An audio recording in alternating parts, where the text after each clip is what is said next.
Boa noite, meus irmãos, que a graça e a paz de nosso Senhor Jesus esteja conosco, amém?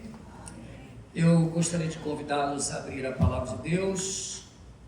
Abra sua Bíblia na Epístola de Paulo a Timóteo, primeira Epístola do apóstolo Paulo a Timóteo, capítulo 4. Isso. 4, capítulo 4, versículo 1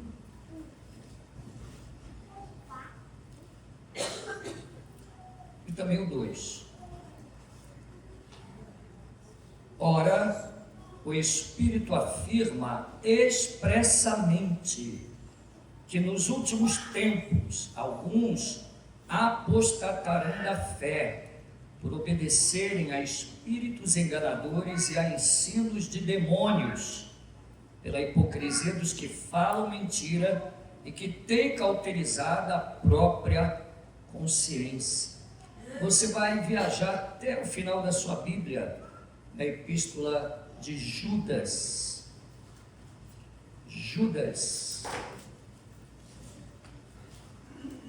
Epístola de Judas, o versículo 1.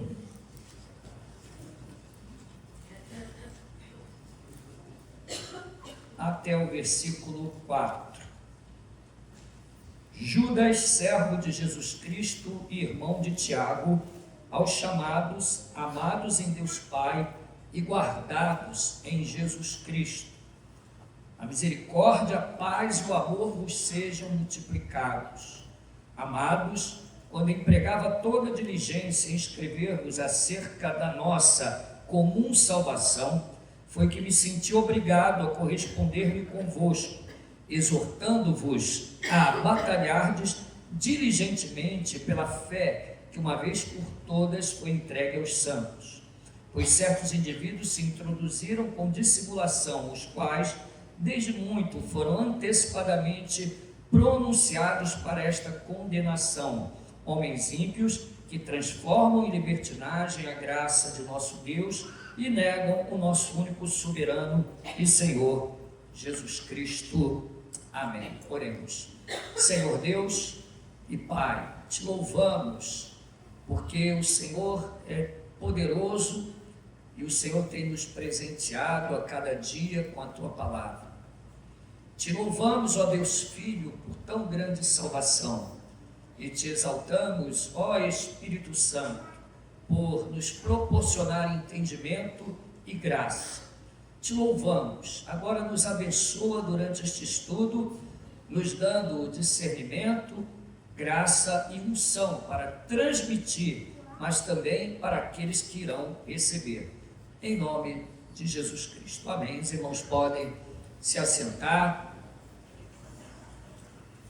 Recentemente nós temos observado um mundo muito conturbado em todos os sentidos, em todas as esferas, e estamos vivenciando uma guerra terrível lá no Oriente Médio, que tem se espalhado e tem envolvido já 14 países, e nós precisamos orar muito para que isso não se estenda e se transforme em uma guerra de proporção global. Ela está localizada ali no Oriente Médio, mas ela tem se expandido. Nós vemos o exército de Israel lutando bravamente, e seu sistema de defesa tem interceptado milhares e milhares de mísseis que são lançados de todas as direções e todos os dias. Se não fosse o Senhor que guardasse Israel, conforme diz o Salmo, Israel já teria sido destruído. Mas Deus deu inteligência àquele exército, àquela força aérea, àquela marinha, para criar mecanismos de proteção. Mas obviamente que é o Senhor que tem guardado. Muitos mísseis caem a 120 metros, 150 metros do alvo. E Israel é um país muito pequeno. Agora existe uma estratégia que o inimigo usa para tentar furar os sistemas de defesa. A estratégia é a seguinte: lançar dezenas e dezenas, até às vezes centenas de drones ao mesmo tempo, e mísseis de fragmentação que se abrem na atmosfera e subdividem em vários e vários mísseis com ogivas com poder altamente destrutivo. É muito difícil interceptar um míssil dessa forma. E a estratégia é saturar o sistema de defesa, ao ponto de ser tantos que o sistema de defesa não consiga interceptar todos.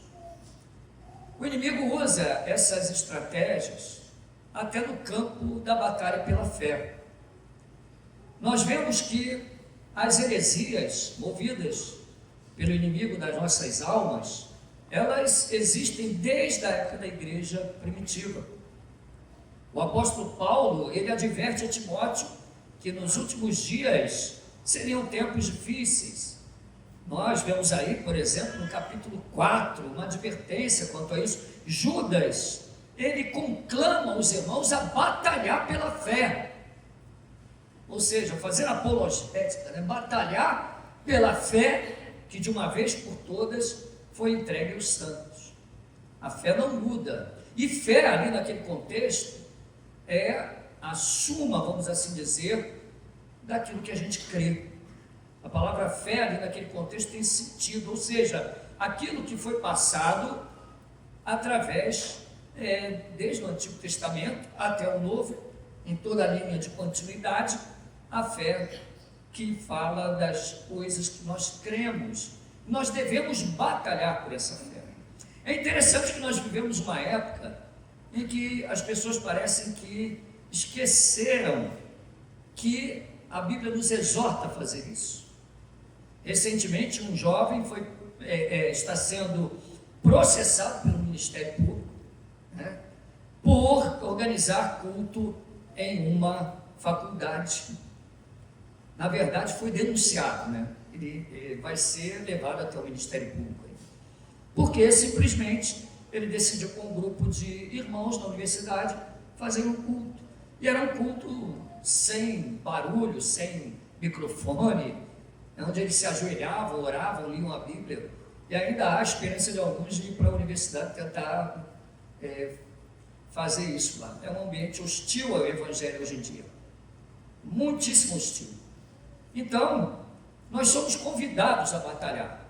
E a igreja primitiva, ela faz esse desafio, a batalharmos pela fé que, de uma vez por todas, foi dada aos santos. Nós temos percebido aqui o quanto de distorções existem em relação à fé. Nós vimos, por exemplo, o catolicismo romano, que é uma religião impregnada de sistemas e rituais, até mesmo da antiga Babilônia. Nós vemos aí que o catolicismo ele se afastou da verdade e muito. Mas nós vimos também várias seitas.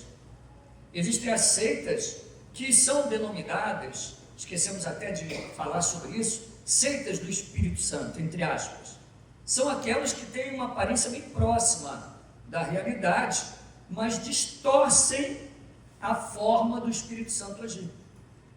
Como, por exemplo, a Congregação Cristã no Brasil, que você aparentemente olhando não tem muitas distorções, mas é movida por sentimentos, supostamente movida pelo Espírito, né? É como se a obra do Espírito ali fosse distorcida e a palavra de Deus, no fundo, não fosse aquilo que os documentos dizem que é a regra de fé. Assim como muitas igrejas pentecostais hoje estão caminhando para esse mesmo caminho, né? Caminhando para o caminho, parece redundância, né?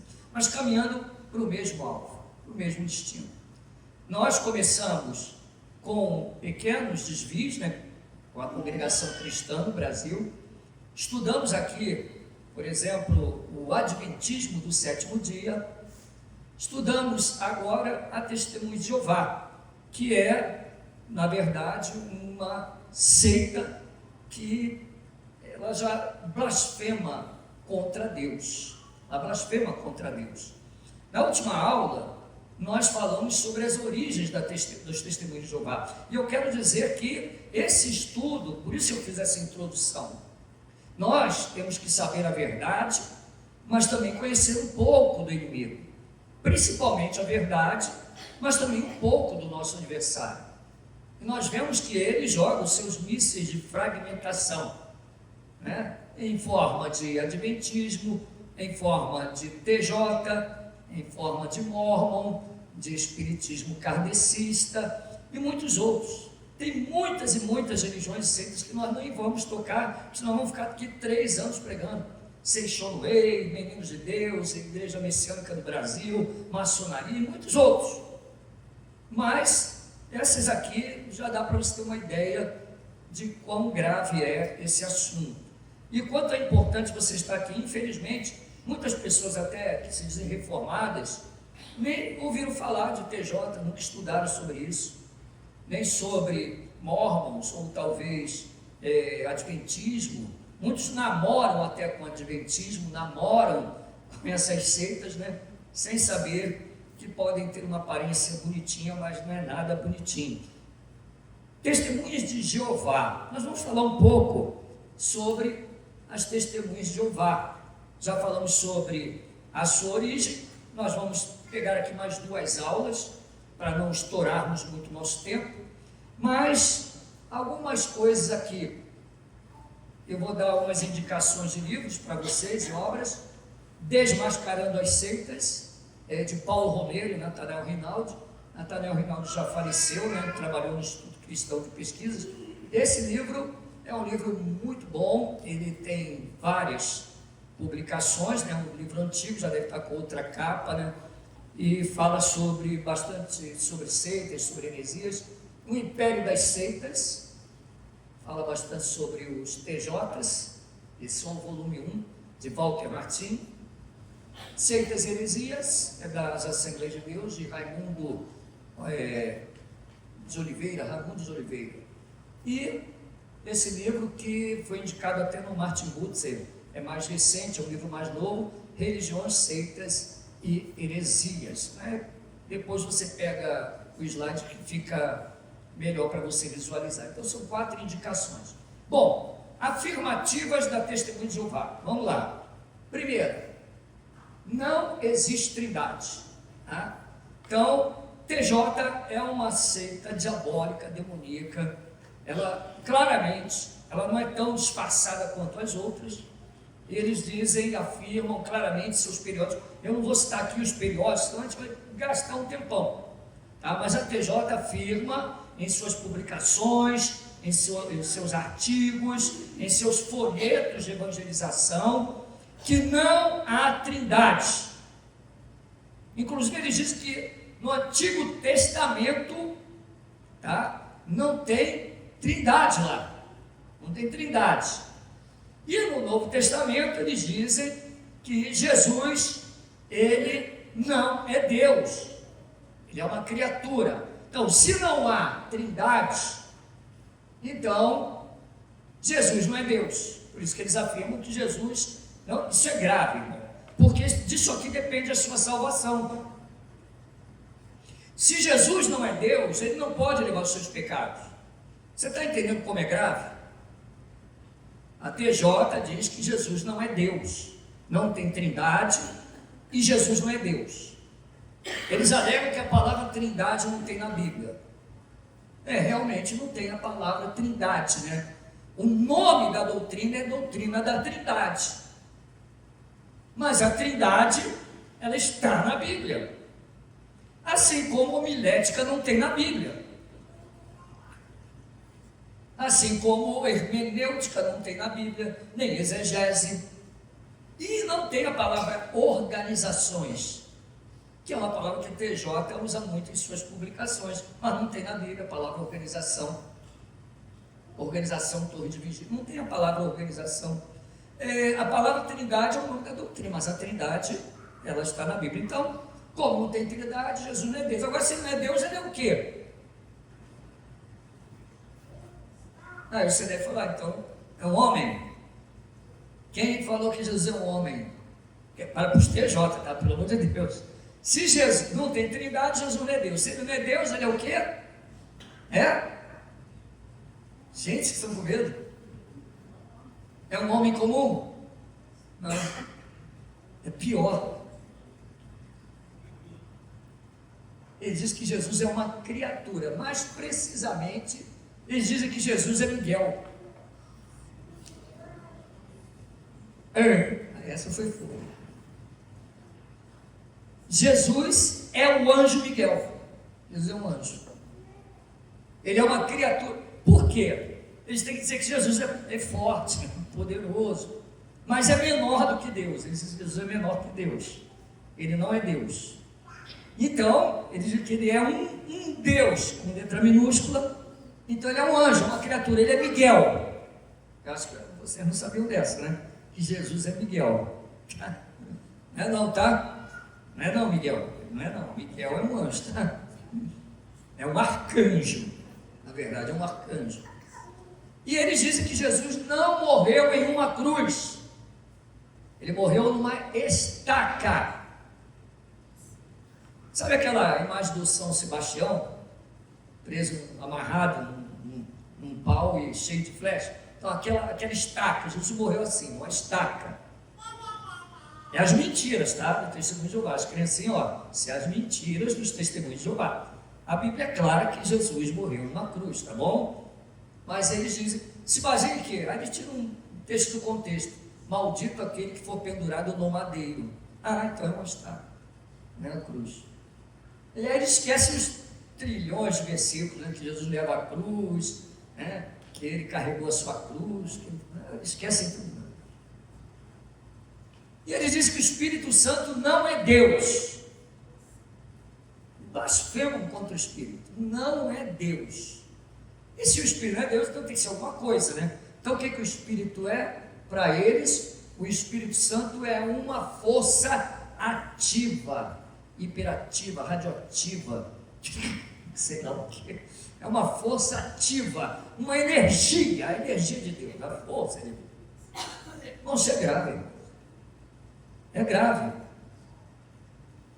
Mas, para aqueles que é o amor, se você olhar a fotinha, né, das testemunhas de Jeová, você vê as criancinhas ali de terninho, abraçadinha com a mamãe, o papai, parece ter uma famílias conservadoras, cheio de filho, aquele espírito todo, né? Tudo de terninho, gravata, engomadinho, com gel que o Danilo usa ali, né? No cabelo, tudo, abraça. Você fica com pena. Você vai falar, não é possível que esse pessoal aí é tudo capeta, não é possível, né? Eles são muito bonitinhos, muito fofinhos lá, dá dó mesmo, mas infelizmente é a verdade. Outras afirmativas. Charles Taze Russell é um profeta de Deus, mensageiro de Jeová. Ele é um profeta, cheio da fé, profeta de Deus. Quase todas as seitas, repare isso, tem um profeta, um profeta messiânico, cuja voz é inspirada por Deus e não pode ser contestada. Por exemplo, no Adventismo, Ellen White. Nos Mormons, Joseph Smith. Vocês vão aprender. E lá, Charles Taze Russell. Ele diz que a alma não é imortal, ou seja, são aniquilacionistas também. A alma não é imortal, creio na aniquilação da alma. E o reino espiritual, na verdade, a presença de Jesus é espiritual. E, por fim, previsão de data do retorno de Jesus. Tem mais outras heresias, um monte de coisa, mas nessa primeira aula nós vamos refutar a doutrina que eles dizem que não há trindade. Na próxima aula nós vamos aprender a distinguir quando um profeta é de Deus e quando é... Porque, veja bem, esses perigos estão mais próximos de nós do que imaginamos. Talvez a gente não creia no Charles Taze Russell, nem na Ellen White, não é a Ellenzinha não, tá? É Ellen White, tá? Ou no Joseph Smith, mas muitas vezes em igrejas pentecostais as pessoas vão lá pedir direção a profetas. E a palavra do profeta, às vezes, tem mais peso do que a da Bíblia, do que a do pastor da igreja. E o pastor, às vezes, é tido como uma pessoa carnal. Agora, a profeta lá que dá consulta, né, gratuita para todo mundo, ela é endeusada, e a palavra dela é aquele pronto e dá direção, faz isso, faz aquilo, e a pessoa faz. Eis aí o perigo, né, de você seguir a essas coisas. Nós vamos aprender isso, aprender a distinguir o que é prever a vinda de Jesus, que é diferente das datas realmente que tem na Bíblia, né, datas históricas, né, de previsão da vinda de Cristo, tá bom? Enfim, nós vamos fazer isso na próxima aula, tá bom? Então, nessa aula aqui, nós vamos conversar um pouquinho sobre a Trindade, que embora a maioria aqui já passou pelo discipulado, né, mas é bom nós revermos isso. O Testemunho de Jeová diz que a palavra Trindade não está na Bíblia, especialmente no Antigo Testamento, tá? Mas, obviamente, Jesus não aparece no Antigo Testamento diretamente, né? Porque ele encarnou lá nos Evangelhos, que conta a encarnação do Verbo. Mas nós vemos que ele já está ali no Antigo Testamento.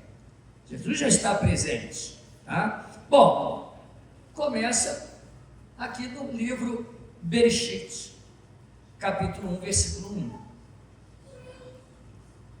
Esse texto, ele diz o seguinte: Bereshit, bara, essa palavra aqui é Elohim. Elohim é um nome plural, que é traduzido por Deus, tá bom? Então, na sua Bíblia ali, a maioria das vezes, no Antigo Testamento, que você vê a palavra Deus, é o nome mais genérico, vamos assim dizer, do Senhor. Elohim, traduzido por Deus, é um nome plural. Bereshit, bara, Elohim. Bara é um verbo, o verbo está no singular. Se fosse traduzir literalmente, no princípio criou deuses, né? Mas o original está: no princípio criou Deus, Elohim, que é um nome plural. Bereshit bara Elohim et hashamayim, os céus, ve'et haaretz, e a terra. Repare aqui o plural, in shamayim, in Elohim, plural. Traduzido é: no princípio criou Deus os céus e a terra. Então Deus é um nome plural. Então aí é a Trindade. O Elohim é o Deus eterno, imutável, é o Deus todo-poderoso, mas é o Deus trino. Existem muitos nomes que designam Deus no Antigo Testamento. Sequinu, vários, Elohim Rafá, vários nomes, mas Elohim é o nome mais usado, e é um nome plural, ok? Então você vê aqui, não tem trindade, tem, não está escrito, olha, creiam na trindade, não está escrito isso, tá?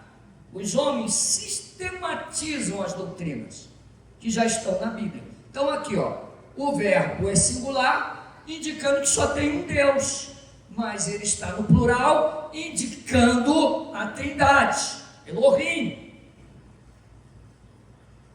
No versículo 26, nós temos 3 palavras aqui que são plurais, 2 palavras, né? Conforme a nossa imagem, conforme a nossa semelhança. E está também façamos. Mas é Elohim quem fala. Elohim, ou seja, o Deus trino, tá? O Deus trino, Elohim, ele fala, façamos. Com quem que ele está falando? Com os anjos. Não, ele não pode estar falando com os anjos. Sabe por quê? Porque os anjos não são a imagem de Deus, nem semelhança, no sentido que está aqui no contexto. É o homem, tá? Então Elohim diz, Deus diz, façamos Pai, Filho e Espírito Santo. A Trindade, ela decide fazer o homem conforme a nossa imagem, a nossa semelhança. E o contexto é claro, que ele, Elohim, ele dá o domínio para os homens sobre a criação, sobre os peixes do mar, as aves do céu, etc. Então, o que eu estou mostrando aqui para você? Tem trindade no Antigo Testamento? Tem. O nome Elohim, ele está indicando o quê? Plural. Se for singular, seria o quê? El. A língua hebraica, ela tem algumas particularidades. Ela emenda palavras, aí fica uma palavra grande, entendeu? Então a palavra El, Deus, no plural é Elohim. Por que na cruz Jesus não disse Elohim, Elohim, lama sabachthani, mas ele diz Eli, Eli, lama sabachthani? Por quê? Porque ali o próprio Filho, uma das pessoas da Trindade, estava ali na cruz. Então ele está se referindo a uma outra pessoa da Trindade. Então ele diz El, né? Eli, porque é meu, tá? Emenda, meu com El, tá? Eli, Eli, meu Deus, tá? Então ali Jesus, claramente, ele não está falando Elohim. Eu acho que até tem tradução, às vezes, que erra, põe Elohim, mas estaria errado. Não sei se tem alguém, uma tradução assim errada. Mas é Eli, Eli, lama sabachthani. Então, Jesus está se referindo ao Pai, o El Shaddai, é outro nome de Deus, né? El Shaddai. Gênesis 3, 22, Então disse, aqui eu gosto desses textos assim, porque na sua Bíblia está Senhor, com letra maiúscula, e está Deus, Senhor Deus. No original está escrito, Yahvé Elohim, Senhor Elohim. Yahvé significa o Deus presente, o Deus poderoso. Yahvé, o Deus presente, aquele que era, que é, aquele que é e era e será, o Deus eterno. Yahvé, mas Yahvé Elohim. Você pegar o hebraico, está Yahvé Elohim, então é a Trindade. Gênesis 11, 7, desçamos e confundamos, plural. Pastor, eu não sei hebraico, não precisa, só estou usando o recurso aqui para mostrar que o nome de Deus ali, Deus é plural, Elohim, tá? Mas só olhar aqui, você já vê no vernáculo, olha lá, e disse: Senhor Deus, eis que o homem se tornou como um de nós. Gênesis 11, 7, vinde, desçamos e confundamos, é plural. Deuteronômio 6, 4, eu gosto desse texto, porque ele diz assim: olha, ouve Israel, o Senhor nosso Deus é o único Senhor. Esse é o resumo do credo de Israel. Se chama aqui, isso aqui é o Shema, ouve, Shema, de onde vem o Samuel, Deus ouve, tá? Shema, ouve, tá? Por que eu gosto desse texto? Para explicar a Trindade, ele é legal, que ele diz, Shema, ouve, Israel, Yahvé, Eloheinu, Yahvé Erad, Yahvé, Eloheinu, nosso Deus. Yahvé, o nosso Deus. Então, Yahvé, o Deus presente, o que era, que foi, que sempre será, o Deus presente, tá? O Deus que está com o seu povo, Yahvé. Então, olha o credo, Shema Israel. Shema Israel, Yahvé, o Deus presente, Eloheinu é o nosso Deus, plural, Elohim, porque Elohim, o nosso Deus, emenda, as palavras emenda, tá? Eloheinu, Yahvé, Errat, é o único, é o único, é o único, ele é o único, mas ele é o Elohim. A Trindade está nos originais da palavra de Deus. Jesus está presente desde a eternidade. Ele é o Verbo eterno, junto com o Pai e com o Espírito Santo. Jesus, ele é Deus. Então esses textos, eles são irrefutáveis. O Novo Testamento também mostra a presença da Trindade. Por exemplo, em Mateus 3, 16, 17, os textos paralelos de Marcos 1, 10 e 11 e Lucas, capítulo 3, versículos 21 e 22. Esse texto fala do batismo de Jesus. Olha a Trindade presente.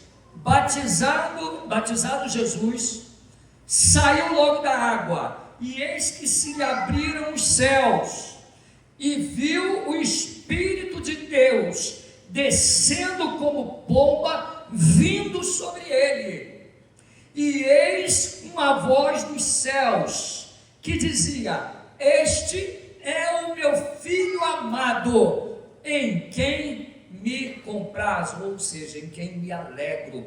Olha a Trindade ali, Jesus sendo batizado, o céu abre, o Espírito Santo desce em forma corpórea de uma pomba, e Deus Pai fala do céu: este é o meu Filho amado.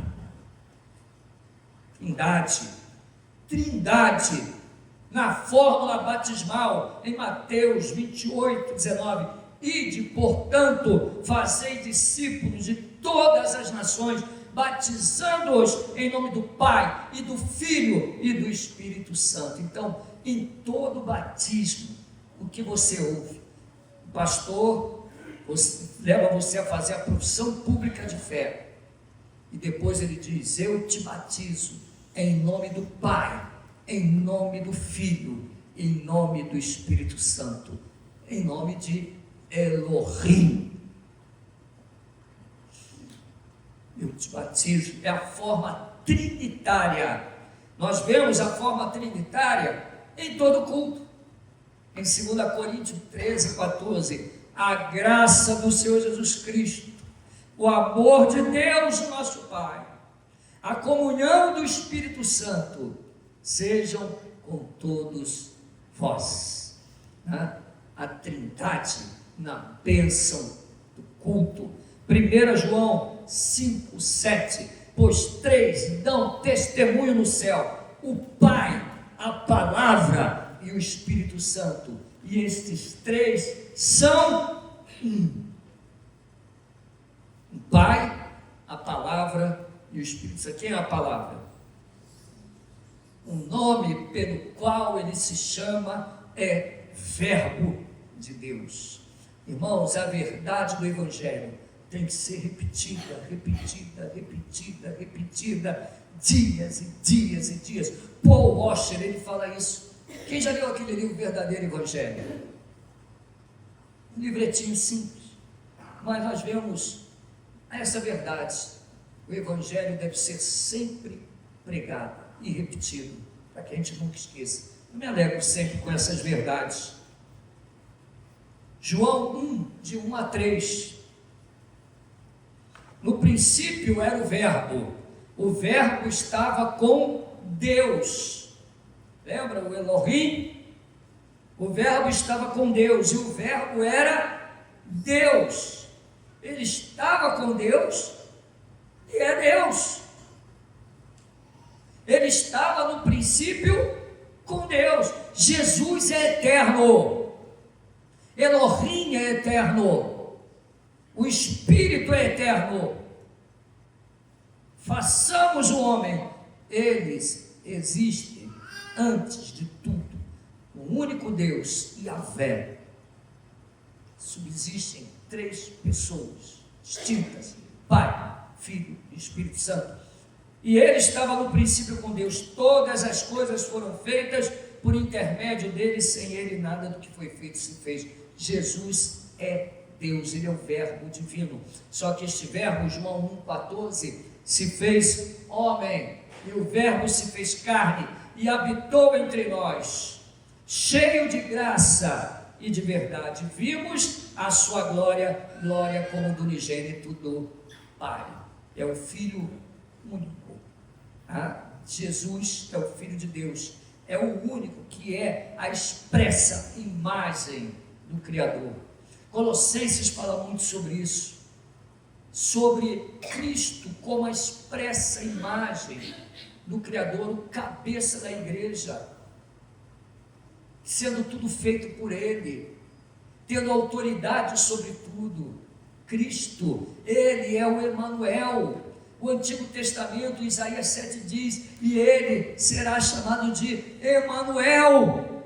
E o que é Emanuel? Ele é Yahvé, é o Deus presente. Por várias vezes no Novo Testamento, Cristo diz: eu sou. Eu sou. Significa que Ele é imutável e eterno. Eu sou o que sou. Yahvé. Eu sou. Quando eles vão prender Jesus lá no Getsemane, quem é Jesus? E ele diz: eu sou. Repare a construção da frase: eu sou. E todos caem por terra. Que texto maravilhoso, Hebreus 1, de 1 a 6. Havendo Deus outrora falado muitas vezes e de muitas maneiras aos pais pelos profetas, nestes últimos dias nos falou pelo Filho, a quem constituiu herdeiro de todas as coisas, pelo qual também fez o universo. Ele que é o resplendor da glória e a expressão exata do seu ser, sustentou a expressão exata do seu ser. Um dia Filipe disse a Jesus: Senhor, mostra-nos o Pai, só isso nos basta, nos mostra o Pai. E Jesus virou para ele e disse: eu estou há tanto tempo contigo, Filipe, e ainda não me conheces. Quem me vê, vê o Pai. Ali Jesus de forma alguma está dizendo que Ele é o Pai, né? Que não existe duas pessoas distintas. Mas o que Ele quer dizer é que há uma união tão perfeita entre o Pai, o Filho e o Espírito, de forma que quem vê o Filho, vê o Pai. Em Cristo está a expressão de quem é o Pai, da vontade do Pai, do amor do Pai. Ele é o Deus encarnado. Ele que é o resplendor da glória, a expressão exata do seu ser, sustentando todas as coisas pela palavra do seu poder. Veja bem, Cristo, Ele não só é o Criador, como é o sustentador de todas as coisas. Depois de ter feito a purificação dos pecados, assentou-se à direita da majestade nas alturas, tendo se tornado tão superior aos anjos, quanto herdou mais excelente nome do que eles. Pois a qual dos anjos disse jamais: tu és meu filho, eu hoje te gerei, e outra vez eu lhe serei pai, e ele me será filho. E novamente, ao introduzir o primogênito no mundo, diz: e todos os anjos de Deus o adorem. Miguel adora Jesus. Gabriel adora Jesus. Todas as criaturas se dobram diante dele. Filipenses diz claramente para que todo joelho se dobre no céu, na terra e debaixo da terra, e toda língua confesse que Jesus Cristo é o Senhor, para a glória de Deus Pai. Muitas religiões admitem a existência de Deus, mas se irritam quando nós falamos um nomezinho pequeno: Jesus, Yeshua, Yeshua, o Messias, Yeshua, o Messias, Jesus, o Senhor, e Ele é Deus. Você está falando lá de Deus, é muito genérico, todo mundo, tudo bem, eu creio em Deus. Mas quando você começa a falar, Jesus é o Cristo, é o Senhor, Ele é Deus, Ele morreu, aí a pessoa já começa a torcer o nariz. Ele é o único Senhor, Ele é o Salvador. Continuando o mesmo texto, ainda quanto aos anjos diz: aquele que a seus anjos faz ventos, e a seus ministros labareda de fogo. Mas acerca do Filho, o teu trono, ó Deus, gente, acerca do Filho, Deus Pai diz: o teu trono, ó Deus, é para todo sempre, e cetro de equidade é o cetro do teu reino, do seu reino. Cristo, Ele é ainda o Senhor, Ele é o Senhor e Ele é Deus, com o Pai e com o Espírito. O testemunho de Jeová pode distorcer a Bíblia toda, mas ele não consegue distorcer todo o contexto. Aí é que está. Ele teria que rasgar Hebreus, tirar dali da Bíblia, não adianta. Tirar uma letra maiúscula, botar uma minúscula, não adianta. Com todo esse contexto, com todas as evidências. João 8,58, respondeu-lhe Jesus: em verdade vos digo, antes que Abraão existisse, eu sou. Os fariseus: mas você não tem nem 50 anos, como que você conheceu Abraão? Que história é essa? E Jesus diz: antes que Abraão existisse, eu sou. João 20:31, quando ele fala sobre o propósito do seu evangelho, ele diz: os milagres do seu evangelho, olha o que João explica sobre esses milagres. Estes, porém, foram registrados para que creiais que Jesus é o Cristo, o Filho de Deus, e para que, crendo, tenhais vida em seu nome. Crendo, terás vida em seu nome. O Espírito Santo também é Deus.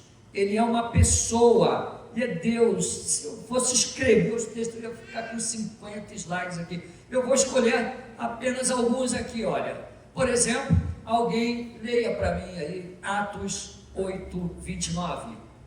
Atos 8:29. Romanos, vamos só com os pastores aqui, Halque, Atos 8:29. Lucas, Romanos 8:26 e 27. Samuel, Efésios 4:20.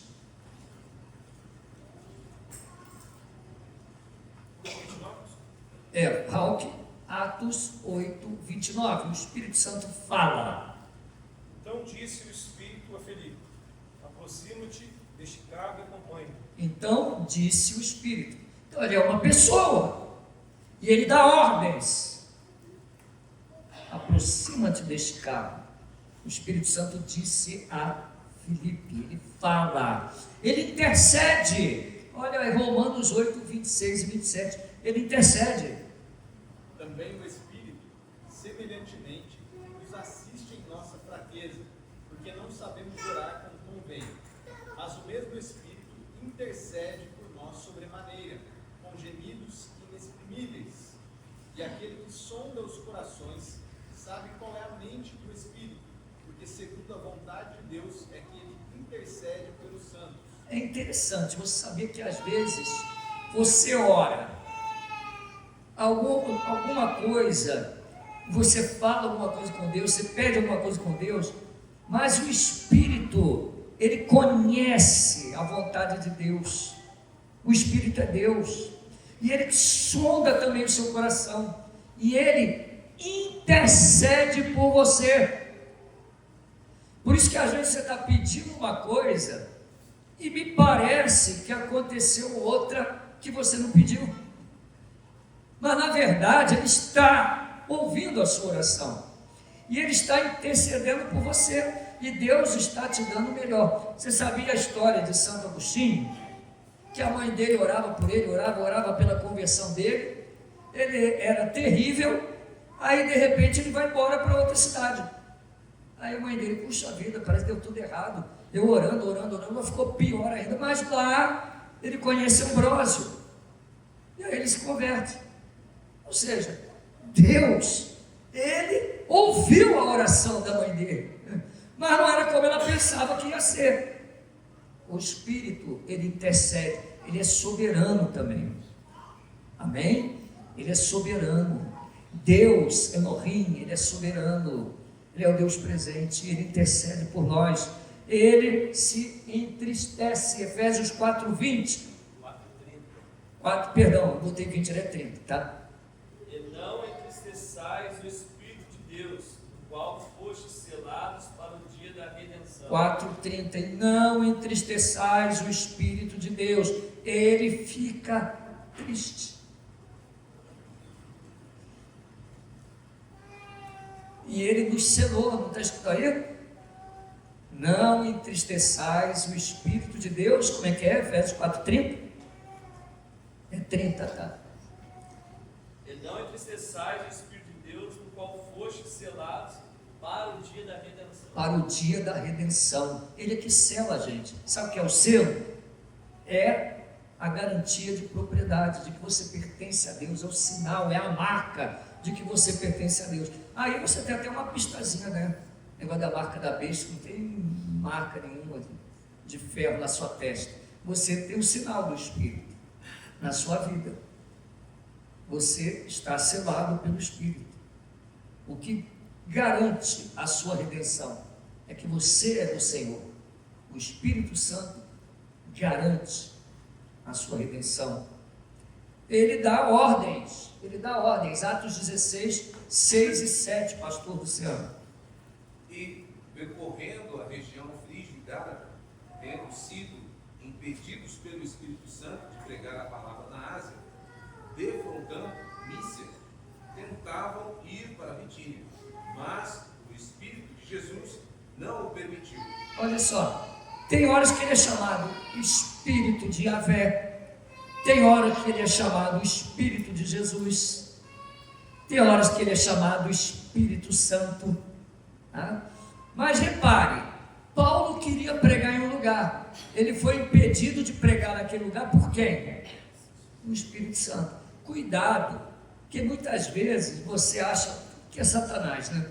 Você dá um poder ao diabo que não existe, tá? Aí você quer ir em tal lugar, aí acontece alguma coisa, você é impedido de ir, você fala logo o quê? O inimigo me deixou. Mas o Espírito, ele impediu Paulo de pregar em 2 lugares ali. Ele quis ir para um lugar, o Espírito impediu. Então repare que ele dá ordens, porque depois ele vai dizer para Paulo, né, o que através de uma visão à noite, num varão macedônio que aparece em sonho e diz: passa a Macedônia e nos ajuda.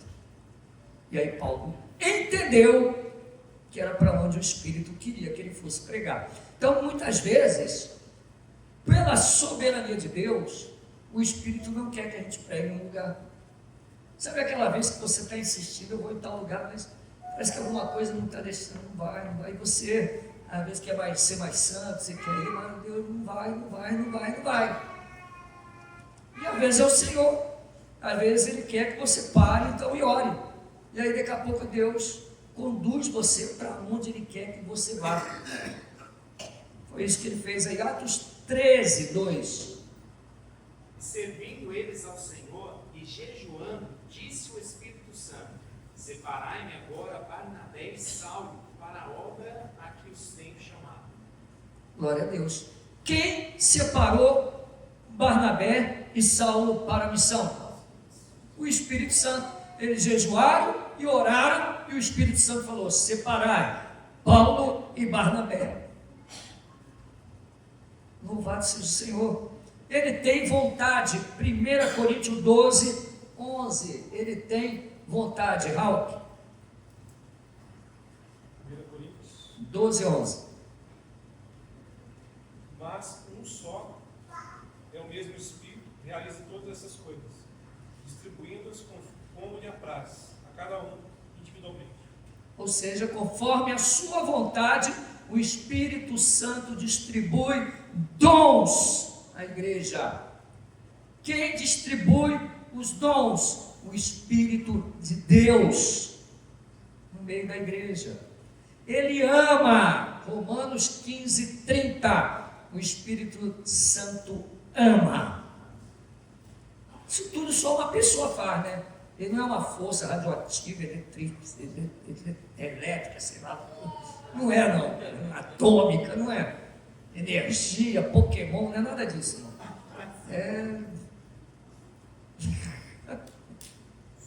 Naruto, nada disso, tá? Não. Lê aí. Romanos 15, 30. Ele ama. Rogo-vos, pois, irmãos, por nosso Senhor Jesus Cristo, e também pelo amor do Espírito, que luteis juntamente comigo nas orações a Deus a meu favor. Pelo amor do Espírito. Ele é Deus. Atos 5, de 1 a 5. Irmão Samuel. Ele é Deus. Atos 5. Entretanto, certo homem chamado Ananias, com sua mulher Safira, vendeu uma propriedade, mas, em acordo com sua mulher, reteve parte do preço e, levando o restante, depositou aos pés dos apóstolos. Então disse Pedro: Ananias, por que encheu Satanás teu coração para que mentisses ao Espírito Santo, reservando parte do valor do campo? Observando, porventura não seria teu, vendido, não estaria em teu poder? Como, pois, assentaste no coração este desígnio? Não mentistes aos homens, mas a Deus. Meu Deus do céu. Então, qual o paralelo aí nessa película?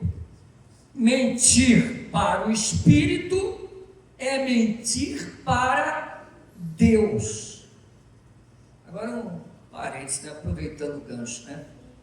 É que a igreja estava começando e a punição foi severa para mostrar a gravidade de fazer esse tipo de mentira e de palhaçada com o Espírito de Deus.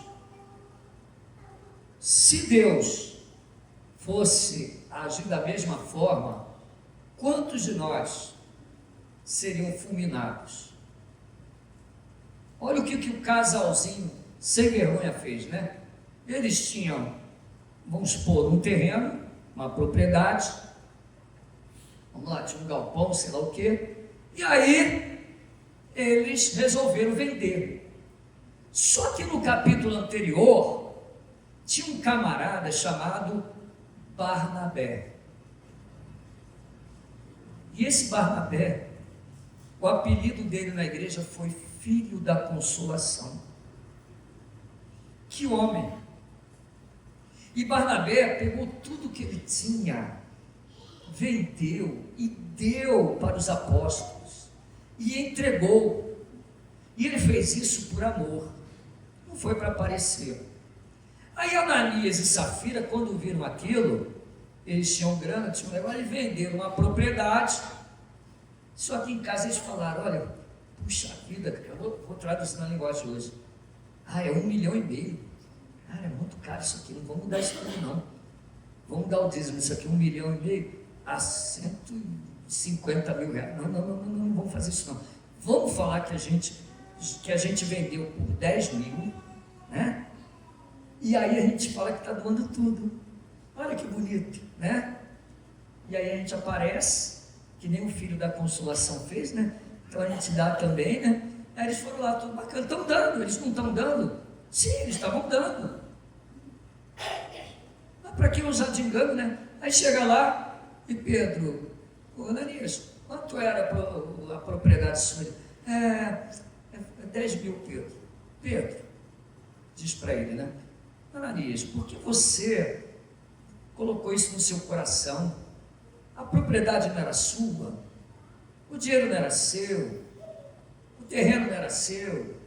Se você não vendesse, não era seu. Se você ficasse com o dinheiro, não era seu. Por que você mente? Você não mentiu para homens, você mentiu para o Espírito Santo, você mentiu para Deus. Ele caiu fulminado. E se você continuar lendo o texto, daqui a pouco entra a mulherzinha dele toda serelepe. Oi, Safira, tudo bem? Tudo bem? Por quanto vocês venderam o negócio? 10 mil. Foi mesmo? Foi mesmo, Safira, foi. Os homens que vieram buscar o corpo do seu marido estão aí para pegar o seu. Pá! Isso é para nós lermos e temermos a Deus. Mas não é porque as pessoas não caem fulminadas que nós vamos achar que todas essas coisas que a gente faz, elas passarão totalmente impunes diante de Deus. O Senhor não tolera esse tipo de coisa, tá? Ele é onipresente, onisciente. Salmo 139, que texto bonito, versículos 7 a 12, Rauk, Salmo 139, versículos de 7 a 12. Para onde me ausentarei do teu espírito? Para onde fugirei da tua face?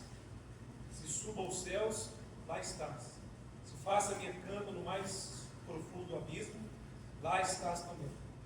Se tomo as asas da alvorada e me detenho nos confins dos mares, ainda lá me haverá de guiar a tua mão, e a tua destra me susterá. Se eu digo às trevas, com efeito me encobrirão, e a luz ao redor de mim se fará noite. Até as próprias trevas não serão escuras. As trevas e a luz são a mesma coisa. Olha, para onde me ausentarei do teu Espírito? Para onde eu fugirei? Ou seja, o Espírito Santo é onipresente, ele é onisciente, ele é Deus. Quando nós pegamos os atributos de Deus, existem atributos que só cabem à divindade. A onisciência, a onipotência, a onipresença, só Deus tem. E o Espírito Santo tem os atributos da Trindade. Ele é uma pessoa e é uma pessoa divina. Por fim, poderia colocar muitas coisas, mas eu escolhi que o Espírito Santo regenera o coração. E você vai estranhar o versículo que eu escolhi, João 3,8. Leia, Samuel, pastor Samuel. João 3,8.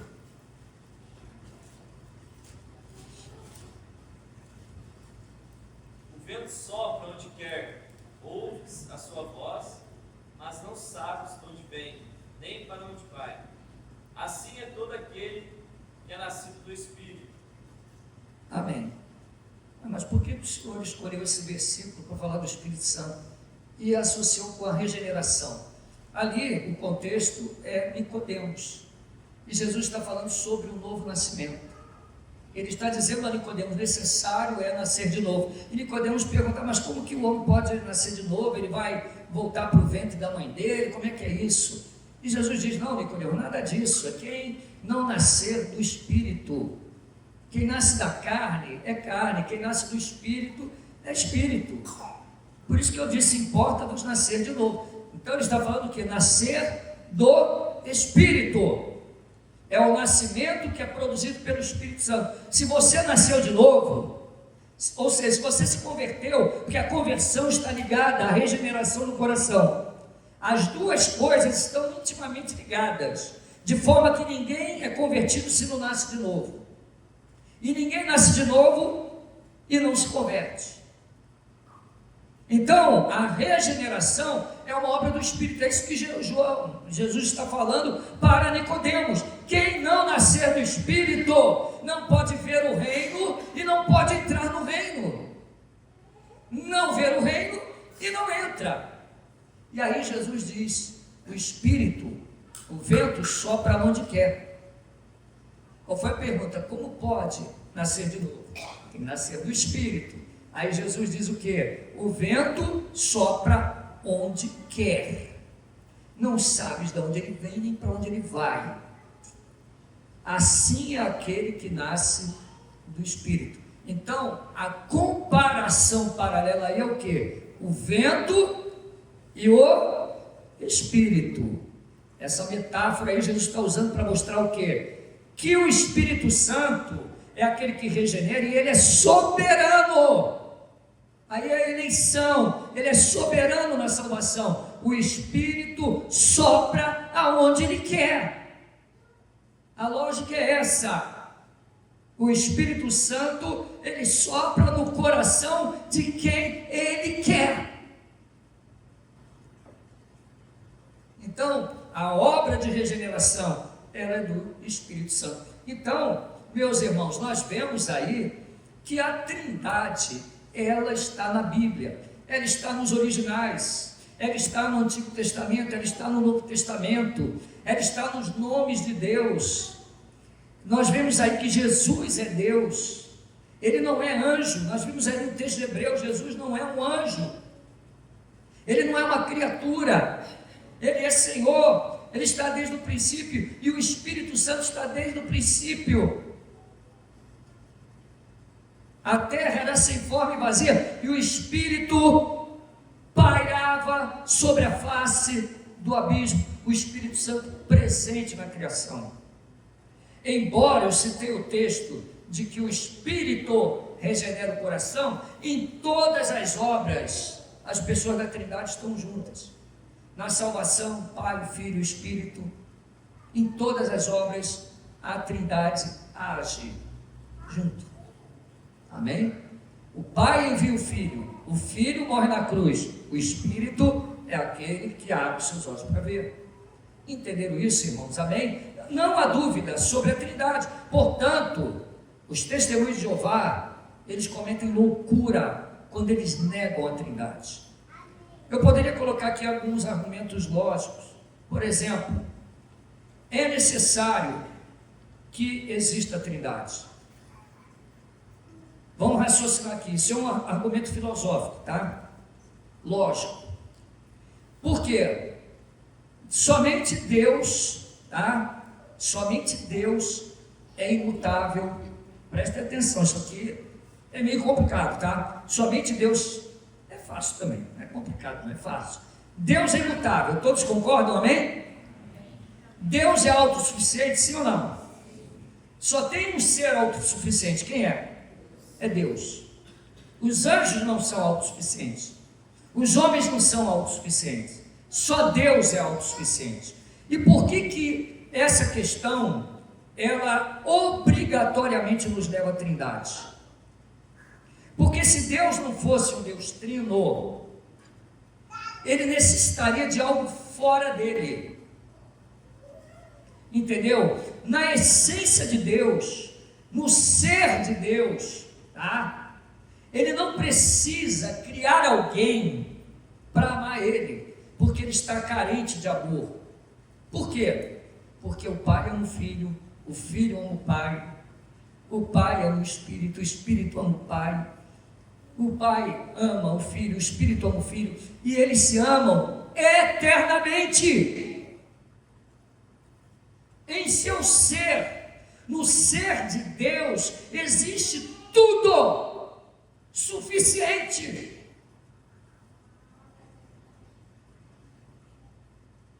O Filho admira a beleza do Pai, e o Pai admira a beleza do Filho. O Filho glorifica o Pai glorifica o Filho.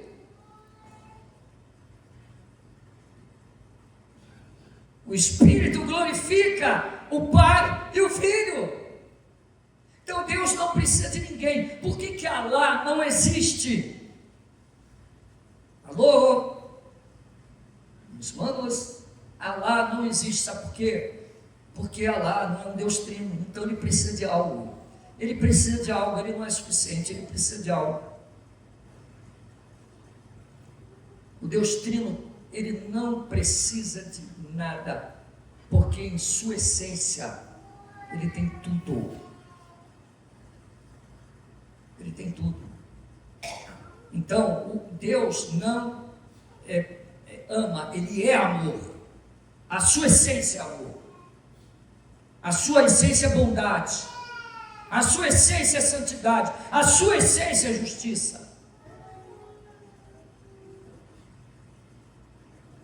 E somente Deus pode ser autossuficiente. Somente Deus pode ser imutável. E não pode ter outro Deus. Porque como você vai criar outro Deus?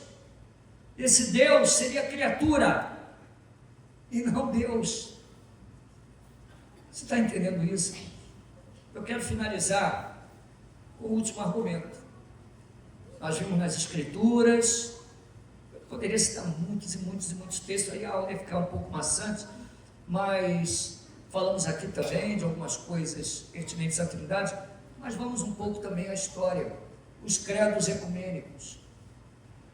O credo apostólico, ele terminou a sua fase mais parecida com o que nós temos hoje, no ano 390, mas ele começa a ser compilado, segundo a maioria dos teólogos, entre o segundo e terceiro século. E o que diz o credo apostólico? Creio em Deus Pai, Todo-Poderoso, Criador dos céus e da terra, e em Jesus Cristo. É um credo trinitariano, tá bom? E em Jesus Cristo, seu único Filho, Filho de Deus, nosso Senhor, que foi concebido pelo poder do Espírito Santo, nasceu da Virgem Maria, padeceu sob Pôncio Pilatos, foi crucificado, morto e sepultado, desceu à mansão dos mortos, ressuscitou o terceiro dia, subiu aos céus, está sentado à destra de Deus Pai, Todo-Poderoso, de onde há de vir a julgar os vivos e os mortos. Creio no Espírito Santo, na Santa Igreja Católica, na comunhão dos santos, na remissão dos pecados, na vida eterna. Amém. Na ressurreição dos mortos, na vida eterna. Amém. É um credo trinitariano. Mas tem o credo niceno também, que é trinitariano, do ano 325, que foi promulgado no Concílio de Nicéia.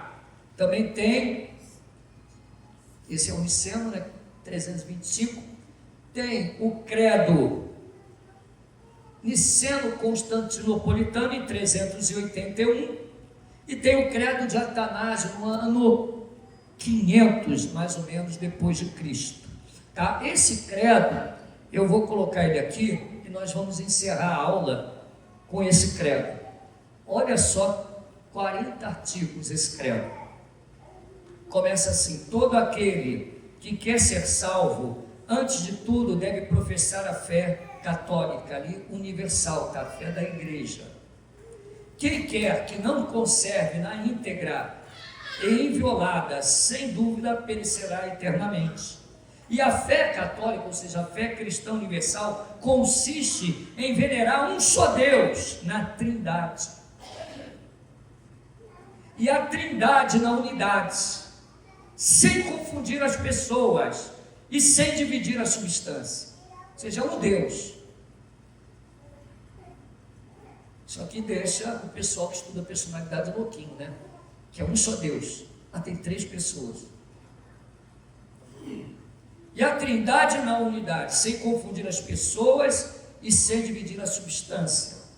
Pois uma é a pessoa do Pai, outra a pessoa do Filho e outra a do Espírito Santo. Mas uma só é a divindade do Pai, e do Filho e do Espírito Santo, igual a glória, coeterna e majestade. Com o Pai, tal o Filho, tal também o Espírito Santo. Incriado é o Pai, incriado o Filho, incriado o Espírito Santo. Imenso é o Pai, imenso o Filho, imenso o Espírito Santo. Eterno Pai, eterno Filho, eterno Espírito Santo. Contudo, não são 3 eternos, mas um único eterno. Como não há 3 incriados, nem 3 imensos, porém um só incriado e um só imenso. Da mesma forma, o Pai é onipotente, o Filho é onipotente, o Espírito é onipotente. Contudo, não há 3 onipotentes, mas um só onipotente. Assim o Pai é Deus, o Filho é Deus, o Espírito Santo é Deus, e todavia não há 3 deuses, porém um único Deus. Como o Pai é Senhor, assim o Filho é Senhor, o Espírito Santo é Senhor. Entretanto, não são três senhores, porém um só Senhor. Porque assim como pela verdade cristã somos obrigados a confessar que cada pessoa tomada em separado é Deus e Senhor, assim também estamos proibidos pela religião católica, ou seja, universal, de dizer que são três deuses ou três senhores. O Pai por ninguém foi feito, nem criado, nem gerado. O Filho é só do Pai, não feito, nem criado, mas gerado. O Espírito Santo é do Pai e do Filho, não feito, não criado, nem gerado, mas procedente. Há, portanto, um único Pai, não três pais, um único Filho, não três filhos, um único Espírito, não três Espíritos Santo. E nesta trindade, não é anterior ou posterior, nada maior ou menor. Porém, todas as três pessoas são coeternas e iguais entre si. De modo que em tudo, conforme já ficou dito acima, deve ser venerada a trindade na unidade e a unidade na trindade. Portanto, quem quer salvar-se deve pensar assim a respeito da trindade. Mas para a salvação eterna, também é necessário crer fielmente na encarnação de nosso Senhor Jesus Cristo. A fé verdadeira, por conseguinte, é crermos e confessarmos que nosso Senhor Jesus Cristo, Filho de Deus, é Deus homem. É Deus gerado da substância do Pai, antes dos séculos, e é homem nascido no mundo da substância da mãe. Deus perfeito, homem perfeito, subsistindo de alma racional e carne humana, igual ao Pai, segundo a divindade, menor que o Pai, segundo a humanidade. Ainda que é Deus e homem, todavia não há dois, porém um só Cristo. Um só, entretanto, não por conversão da divindade em carne, mas pela assunção da humanidade em Deus. De todo um só, não por confusão de substância, mas por unidade de pessoa. Pois assim como a alma racional e a carne é um só homem, assim Deus e homem é um só Cristo, o qual padeceu pela nossa salvação, desceu aos infernos, ressuscitou dos mortos, subiu aos céus, está sentado à destra do Pai, de onde há de vir julgar os vivos e os mortos. À sua chegada, todos os homens devem ressuscitar com seus corpos e vão prestar contas de seus próprios atos. E aqueles que tiverem praticado bem irão para a vida eterna. Aqueles que tiverem praticado mal irão para o fogo eterno. Esta é a fé católica. Quem não crer com fidelidade e firmeza não poderá salvar-se. Louvado seja o Senhor. Credos e confissões não são a palavra de Deus, mas eles são baseados na palavra, eles resumem a palavra. Por isso que é importante uma igreja ter a confissão de fé e ler ela sempre. A nossa confissão de fé, ela deixa claro, cremos na doutrina da Trindade, e nas negativas nós dizemos que é maldito aquele que não crer na doutrina da Trindade. Nós subscrevemos o credo de Atanásio, esse credo maravilhoso, o credo dos apóstolos, as confissões de fé antiga, Westminster, Batista de 1689, nós nos ligamos à história da igreja através da confessionalidade da nossa igreja, que é ortodoxa, é uma igreja cristã saudável.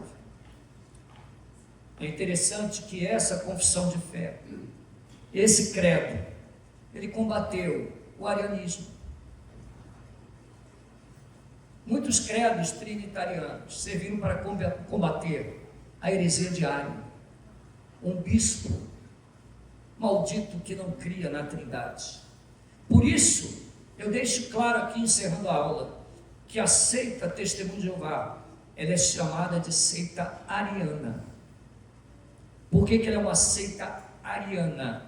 Porque ela não crê na Trindade, ela segue o padrão de Ário, o herege.